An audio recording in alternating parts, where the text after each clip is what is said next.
nos puedes enseñar quichua, pero yo ya sé. No, aún te falta mucho por aprender. Pero bueno, ya que estamos aquí, vamos les enseño de la naturaleza, la Pachamama. Vamos por ese camino. Camino es ñan, ¿no es cierto, papi? Sí, ya es camino. Ven. Mira, Mayu es río, Yaku es el agua. Mayo, Yaku.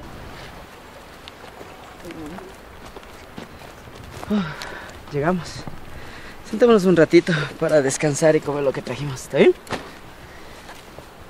¿Cómo se dice hierba en quichua? Hierba se dice jiwa. Y hojas es panca. Bueno, comamos lo que trajimos. ¿Está bien? Es un bonito día. El sol inti brilla y las nubes están bien blanquitas y el viento susurra entre los árboles. ¿Y cómo se dice nube? Fuyo. Nube es fuyo. ¿Y viento? Guaira. Bueno, niños, vamos a levantarnos. Vamos a caminar hasta llegar a la cascada.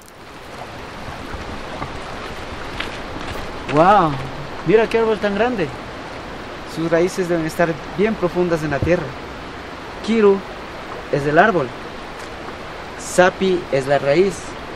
Y la tierra es alpa. Vamos.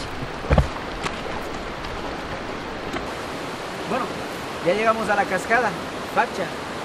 Sí, yo quiero ir a esas piedras. Piedras es Rumi. Vamos.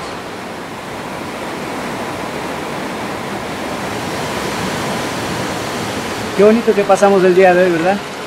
Espero que nunca se olviden de lo que aprendieron este día. Y siempre cuiden mucho de la Pachamama que nos da la vida.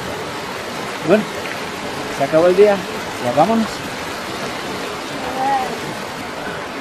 Ya me